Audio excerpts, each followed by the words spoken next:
दोस्तों, आज की जो स्टोरी मैं आपको बताने वाला हूं उसके लिए मुझे सुबह जल्दी 4 बजे उठना पड़ा। वो इसलिए क्योंकि सुबह-सुबह हमारे गांव के काफी लोग मॉर्निंग वॉक के लिए जाते हैं और उन्हीं में से एक इंसान ऐसा था जिनके पास भूत, प्रेतात्माओं आदि चीजों का काफी अनुभव है। तो मैंने पहले दिन उनसे फोन पर बात की तो उन्होंने कहा कि मैं आपको ऐसे कई अनुभव शेयर कर सकता हूं, लेकिन उन्हें दिन में टाइम नहीं मिल पाता है, तो वो अलग से टाइम निकालकर मुझे स्टोरी शेयर नहीं कर सकते। तो उन्होंने कहा कि जब मैं सुबह 5 बजे सैर के लिए निकलता हूं, तो उसी समय आप मुझे मिल जाओ, तो मैं रास्ते में आपको ऐसे कई अनुभव शेयर कर सकता हूं। अब क्योंकि मुझे आपके लिए बेहतरीन से बेहतरीन कहानियां लेकर आनी है और मैं आपको स्पष्ट कर दूं कि मैं बाकी के जैसे कल्पनाओं से भरी हुई लागल पेट की कहानियां सुनाना पसंद नहीं करता हूं, भले ही मुझे इसके लिए कितनी मेहनत करनी पड़ जाए। जो कहानी आपके लिए मैं लेकर आऊंगा पूरी मेहनत से, पूरी शिद्दत से एकदम ओरिजिनल कहानी आपके लिए लेकर आऊंगा। तो इसी ओरिजिनल कहानी को पाने के लिए मैं सुबह 4 बजे उठा और सुबह 5 बजे उनसे मिलने के लिए सैर के लिए निकल पड़ा। उस इंसान के बारे में आपको जानकारी दे दूं कि वो एक प्राइवेट टीचर है और हम उन्हें शॉर्ट नाम से जीएल बुलाते हैं। प्राइवेट टीचर होने के साथ ही साथ उनकी अपनी घर की एक पुश्तैनी दुकान भी है। वो दुकान काफी पुरानी है और हमारे गांव में ही नहीं बल्कि आसपास के गांवों में भी उनकी वो दुकान बड़ी फेमस है। उनकी दुकान मिठाई की है और उनकी मिठाइयां आसपास के दूर दूर तक क्षेत्रों तक काफी प्रसिद्ध है। यहां तक कि हमारे देश में कोलकाता और दिल्ली जैसे शहरों तक भी उनकी मिठाइयों की सप्लाई की जाती है और उनके पिताजी एक जाने माने हलवाई माने जाते हैं। तो वो पढ़ाने के अलावा अपनी दुकान पर भी काम किया करते हैं और उन्हें इस काम में कोई झिझक महसूस नहीं होती कि मैं तो एक टीचर हूं और टीचर से फिर मैं एक हलवाई का काम कैसे करूं, बल्कि वो बड़े शौक से अपनी ही दुकान में हलवाई का काम भी करते हैं। तो बात ऐसी है कि उनकी जो दुकान है वह काफी प्रसिद्ध है, तो उसके वजह से काफी लोगों की बुरी नजर भी उनकी दुकान पर रहती है। क्योंकि वो मार्केट में सबसे बढ़िया चलती है, तो उन पर कई लोग गलत प्रकार की चीजें भी करते रहते हैं। उनके साथ ऐसी कई प्रकार की घटनाएं घटित होती रहती है। इसी प्रकार का मैं उनसे अनुभव लेना चाहता था, लेकिन जब पहली बार मैं उनसे इन चीजों के बारे में बात करने गया तो उन्होंने अपनी दुकान से जुड़ी हुई कोई कहानी नहीं सुनाई, लेकिन एक दूसरा किस्सा मुझे सुनाया जो उनसे ही रिलेट करता था। दरअसल ये किस्सा उनके बचपन का था जब वो महज 18 या 20 साल के थे। और मैं आपको यहाँ पर एक चीज और बता दूं कि हमारे जो जेल जी है उनके ताऊ जी, उनकी भी मिठाई की ही दुकान है और ये जो कहानी आज वो हमें बताने वाले हैं वो उनके ताऊ जी से जुड़ी हुई है। तो चलिए अब आगे की जो कहानी है वो उन्हीं की जुबानी में सुनते हैं। नमस्कार साथियों, मैं हूं जीएल और जैसा कि आपको मेरे बारे में पता चल ही चुका है कि मैं एक प्राइवेट टीचर हूं। इसके अलावा हमारी जो पुश्तैनी दुकान है उस पर भी काम करता हूं। तो आज जो स्टोरी मैं आपके साथ शेयर करने वाला हूं वो आज से करीब 10 साल पहले की है। आज मेरी उम्र लगभग 30 साल की हो चुकी है और उस समय शायद मेरी उम्र 18 या 20 साल की रही होगी। साथियों, हमारे परिवार के सभी लोग वो ज्यादातर हलवाई के काम से जुड़े हुए हैं और ये आज से नहीं बल्कि हमारा ये पुश्तैनी काम है। तो मेरे जो काका और ताऊ जी है उनकी भी अपनी अपनी हलवाई की दुकानें हैं और वो भी हमारे गांव में काफी प्रसिद्ध है, लेकिन जो हमारी दुकान है वो उनसे कहीं ज्यादा फेमस है। हमारे दुकान के अंदर हमेशा 10 या 12 लोग काम पर लगे हुए रहते हैं और जो हमारे ताऊ जी की दुकान है वो भी फेमस तो है, लेकिन उस पर इतने ही 2 या 4 लोग काम कर रहे होते हैं। यानी ज्यादा सामान की डिमांड हमारी दुकान पर होती है तो काम करने वाले वर्कर्स की संख्या भी हमें ही ज्यादा रखनी पड़ती है। अब मैं अपने ताऊ जी के बारे में बताऊं तो आज से 10 साल पहले उनके घर में एक गाड़ी थी। वो गाड़ी कमांडर गाड़ी थी। शायद आपने कमांडर का कभी नाम नहीं सुना होगा, तो ये महिंद्रा कंपनी की गाड़ी हुआ करती थी जो आज से कई सालों पहले गांवों के अंदर पॉपुलर हुआ करती थी। खैर, आज के जमाने में तो उनकी इतनी वैल्यू नहीं है, लेकिन आज से 10 से 15 साल पहले उन गाड़ियों की डिमांड ही बनी रहती थी। तो हमारे ताऊ जी भी एक नई कमांडर गाड़ी खरीद कर लाए थे। और हमारे ताऊ जी का जो बड़ा वाला लड़का था वो उस गाड़ी को चलाया करता था। मैं ताऊ जी के बारे में और जानकारी आपको बता दूं कि वह हमेशा अपने पूरे परिवार सहित मंदिरों और कई बाबा जी वगैरह के पास आते जाते रहते थे। शायद उनके घर में कुछ छोटी मोटी प्रॉब्लम रहती थी, तो उसकी वजह से कई बाबाओं का चक्कर लगते रहते थे। ऐसे ही वो हमारे गांव से करीब 50 किलोमीटर दूर एक बाबा जी के आश्रम में भी जाया करते थे। वो बाबा जी बड़े ही पहुंचे हुए बाबा जी थे और आसपास के गांवों में उनका काफी नाम फैला हुआ था। लोग अपनी परेशानियां उन बाबा के पास लेकर जाया करते थे और बड़े अच्छे से वो उनका निवारण भी किया करते थे। तो हमारे ताऊ जी का भी रेगुलर नियम रहता था कि वो महीने में एक बार तो बाबा जी के पास जाते थे, अपने पूरे परिवार को साथ लेकर जाते थे। तो ऐसे ही एक बार जब वो बाबा जी के पास जा रहे थे तो ताऊ जी के लड़के ने मुझसे भी कहा कि आज तू भी हमारे साथ चल, तू हमारे साथ घूम भी आएगा और बाबा जी के दर्शन भी कर लेगा। तो मैंने कहा कि भैया मैं अकेला डिसीजन नहीं ले सकता, आपको मेरे पापा से बात करनी होगी। तो उन्होंने कहा ठीक है, मैं बात कर लूंगा। तो उसके बाद मेरे पापा से उन्होंने बात की, तो मेरे पापा ने भी कहा कि ठीक है, तुम भी इनके साथ बाबा जी के दर्शन कराओ। दोस्तों, उन महाराज के आश्रम में जाने का एक निश्चित टाइम होता था। वो केवल अमावस की रात को ही वहां पर जाया करते थे। और इस बार की जब अमावस की रात आई तो उन्होंने मुझे पहले से ही कह दिया था कि मुझे उनके साथ चलना है। तो मैं पूरी तरह से रेडी था। जैसे ही शाम का वक्त हुआ तो वो सब घर वाले तैयार होकर अपने घर से निकल गए और थोड़ी ही देर में मेरे घर के सामने भी गाड़ी आ गई।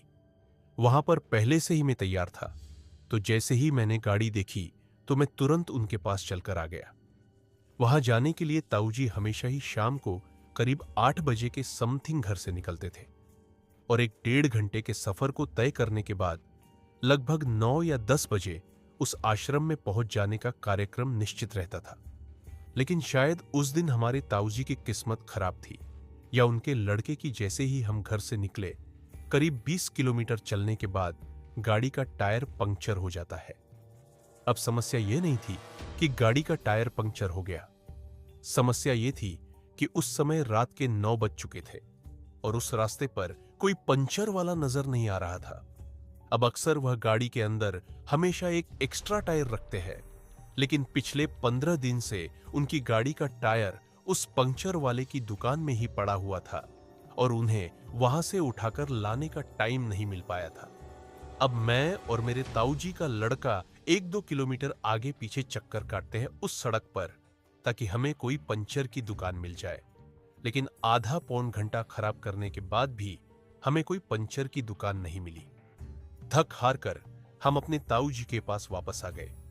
गाड़ी के अंदर हमारे परिवार की 3 औरतें बैठी हुई थी और 10-10 साल के 2 छोटे बच्चे बैठे हुए थे। तो ताऊ जी ने तीनों औरतों को गाड़ी के अंदर ही बैठे रहने को कहा। उसके बाद हमारे ताऊ जी ने कहा कि ऐसे तो पूरी रात हम यूं ही खड़े रह जाएंगे। तो उन्होंने अपने गांव में कुछ जानकार लोगों को फोन लगाया और कहा कि गांव में जिन लोगों के पास गाड़ी होती है उनके घर में कोई ना कोई एक्स्ट्रा टायर तो जरूर होगा, और अगर वहां पर टायर नहीं मिले तो किसी भी दुकान को खुलवाकर वहां से टायर लेकर गांव से करीब 20 किलोमीटर दूर हमें देने आओ, क्योंकि हम यहां पर फंस चुके हैं। अब ताऊ जी ने जिन लोगों को फोन किया था वो करीब 1 घंटे बाद अपनी बाइक से हमारे पास पहुंचे और एक टायर भी साथ लेकर आए, और इस दौरान तकरीबन 11 बज चुके थे। फिर थोड़ा बहुत टाइम हमें उस टायर को सेट करने में लग गया।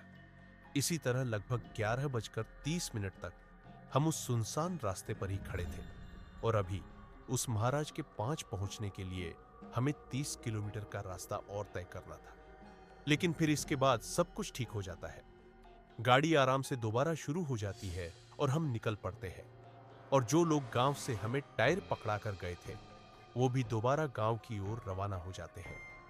दोस्तों, हम करीबी 10 से 12 किलोमीटर और चले होंगे और तभी हमारे साथ एक भयानक घटना घटित होती है। गाड़ी आराम से 60 से 70 की स्पीड में चल रही थी और गाड़ी को मेरे ताऊ जी के जो लड़के थे वो चला रहे थे और ताऊ जी आगे की फ्रंट सीट पर बैठे हुए थे।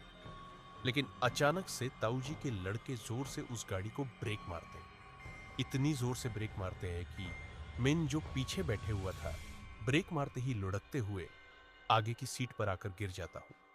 तो ताऊ जी ने उसकी ओर देखते हुए कहा कि गाड़ी को अचानक क्यों रोक दिया, क्योंकि हम सभी हैरान थे कि सामने तो ऐसा कुछ आया ही नहीं। रोड पूरी सुनसान पड़ी है, रास्ता एकदम क्लियर है। उसके बावजूद भैया ने गाड़ी के ब्रेक क्यों मारे? लेकिन जैसे ही हम सब ने ताऊजी के लड़के की ओर देखा तो उसके पूरे चेहरे पर पसीना आया हुआ था। वो पूरा पसीने में भीग चुका था और वो एक तरह से जम चुका था। मेरे ताऊजी ने उसको कितनी ही बार बोला कि तेरे को क्या हुआ, लेकिन उसके मुंह से एक शब्द नहीं निकल रहा था।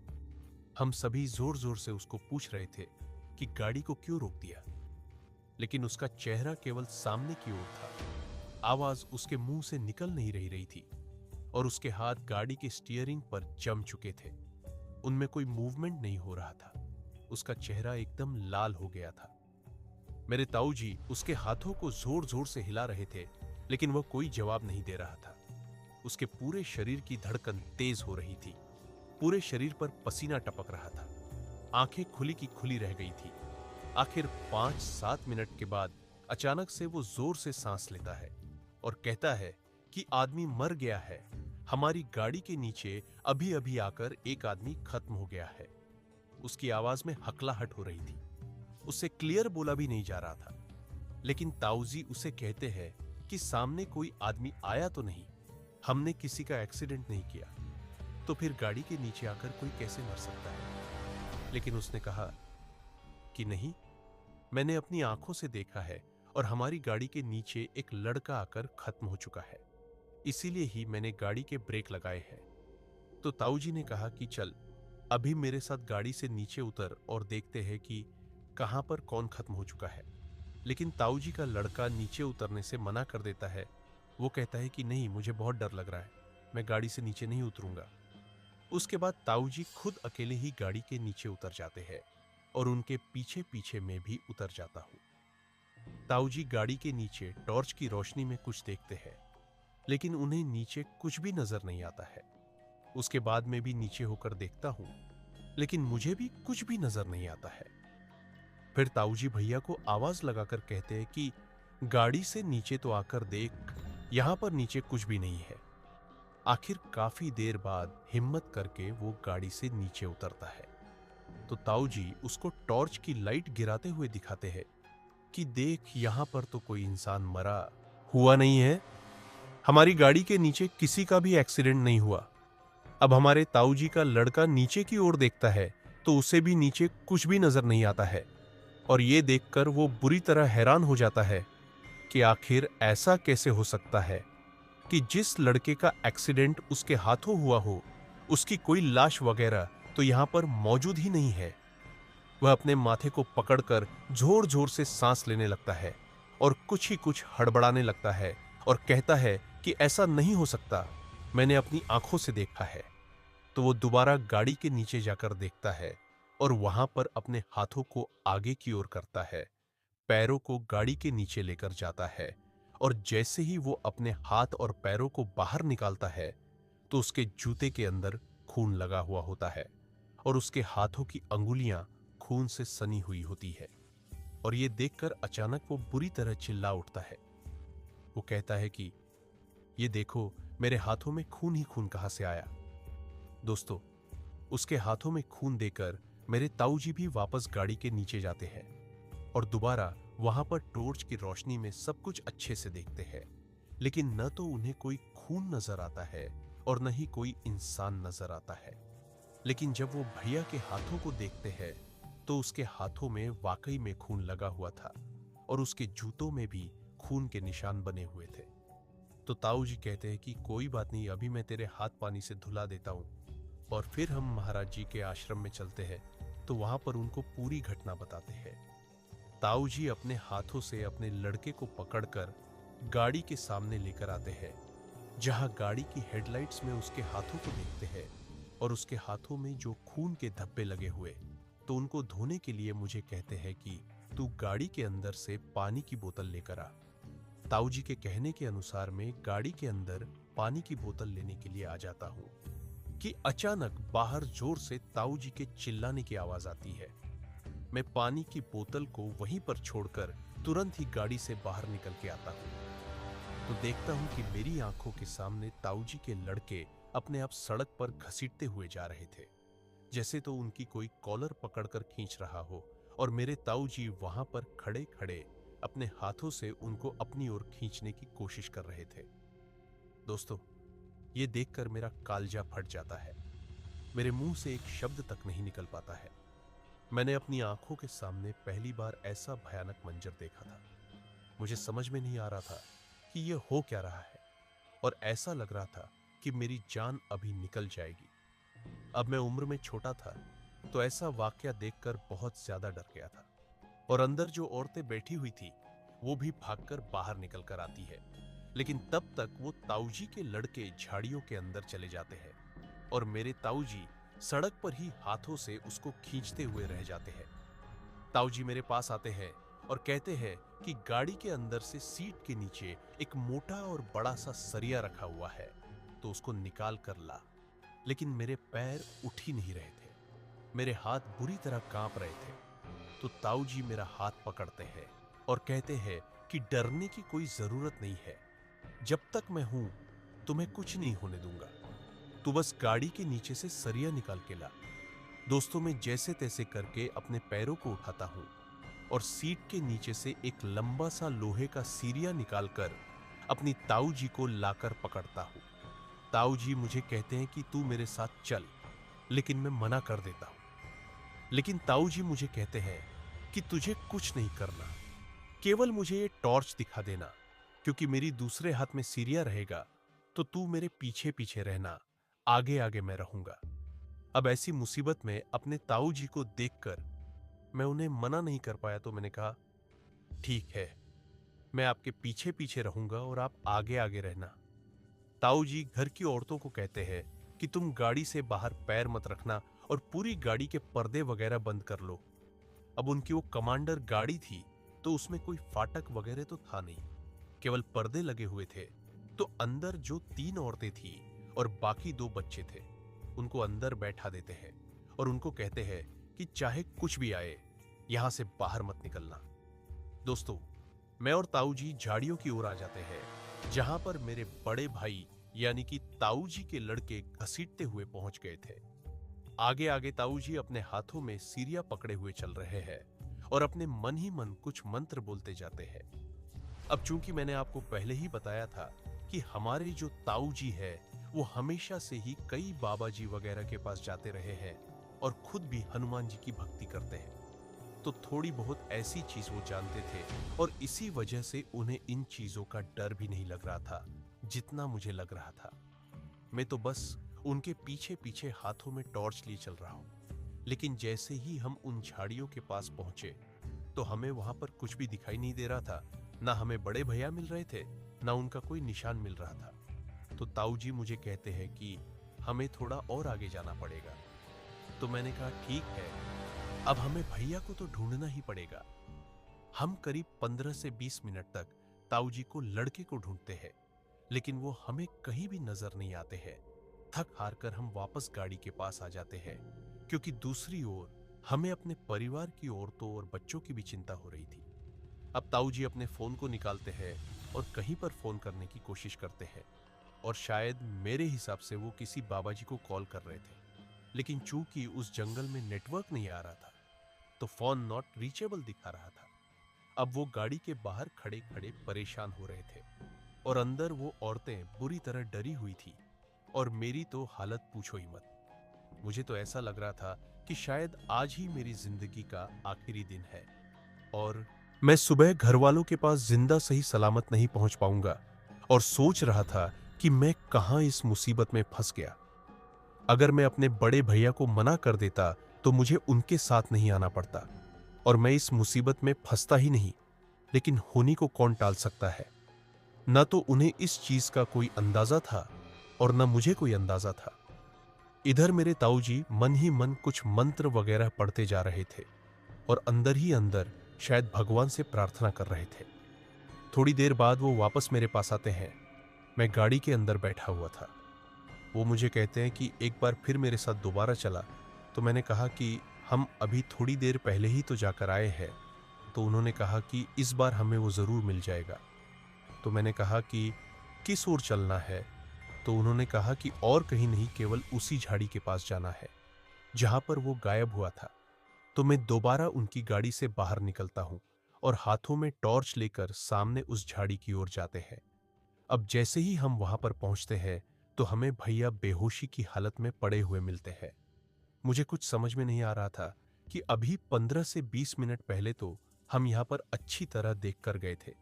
तब तो हमें यहाँ पर कोई नजर नहीं आया था, और अब अचानक से ये बेहोशी की हालत में यहाँ पर कैसे पहुंच गए? खैर, मैंने इस ओर ध्यान देना छोड़ा और एक तरफ खुश भी हो रहा था कि चलो भैया मिल चुके हैं। ताऊजी ने लोहे के सरिये को मुझे अपने हाथ में पकड़ाया और भैया को अपने कंधों पर लाद लिया और उठाकर गाड़ी के अंदर लाकर बिठा दिया।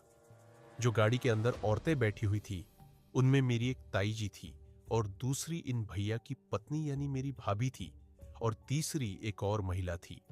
तो मेरी ताई जी उनके ऊपर कुछ पानी के छींटे मारती है और मेरे ताऊ जी गाड़ी के अंदर सीट के नीचे से एक थैली में से भभूति बाहर निकालते हैं और उसके चेहरे पर रगड़ते हैं और उसको कुछ मुंह में लगाते हैं। दोस्तों, जैसे ही उसके माथे के ऊपर वो भभूति लगाते हैं, उसको होश आता है। ताऊ जी ने उससे कुछ नहीं पूछा कि वो इतनी देर कहाँ गायब हो गया था, उसे क्या हो गया था। वो उसको पीछे की सीट पर सुला देते हैं और खुद ड्राइविंग करने के लिए ड्राइविंग सीट पर बैठ जाते हैं।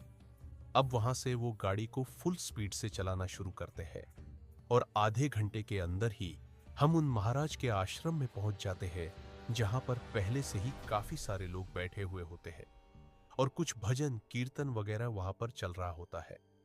वहीं अब भैया भी पूरी तरह होश में आ चुके थे। तो गाड़ी से उतरकर सबसे पहले हम वहां पानी की टंकी के पास पहुंचे।